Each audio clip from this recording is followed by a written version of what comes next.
मैं बोध कराता हूँ, गंगा माँ के पुत्र की गाथा मैं सुनाता हूँ। गंगा माँ की कोख से जन्मा, पिता शांतनु का मैं दुलारा था। अजय अमर होने पर भी ना सुख संपत्ति का मारा था।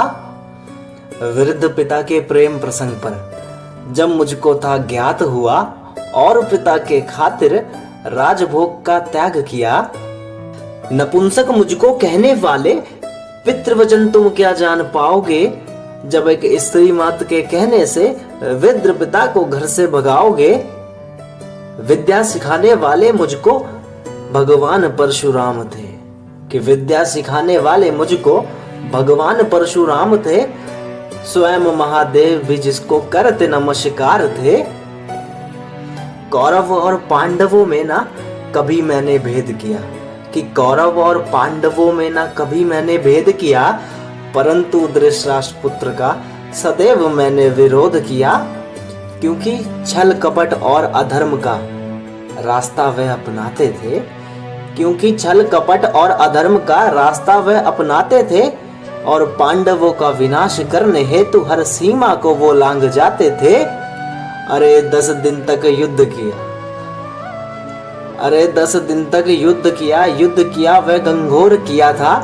पांडवों को तो ना मारा, किंतु पांडवों की सेना को झंझोर दिया था। ऐसा कोई वीर नहीं, कि ऐसा कोई वीर नहीं जो परास्त मुझको कर सकता था। ना ऐसा कोई शस्त्र बना था जो प्राण मेरे हर सकता था। सहस्त्र क्षत्रियों से जब मैं अकेला ही भिड़ जाता था, तीखी तलवारों की धार से गर्दन सबकी उड़ाता था। और जब द्युत सभा में शांत खड़ा था, और जब द्युत सभा में मैं शांत खड़ा था, मैं बेबस और बेचारा था। पाप मेरा इतना कि मैं अधर्मियों का चारा था, पाप मेरा इतना कि मैं अधर्मियों का चारा था। जब गुरु मेरे परशुराम युद्ध करने मुझसे आए थे, घमासान स्पर्धा करके भी मुझसे ना वो जीत पाए थे। और अंबा की व्यथा सुनकर तुम लांछन मुझ पर लगाते हो, और अंबा की व्यथा सुनकर तुम लांछन मुझ पे लगाते हो।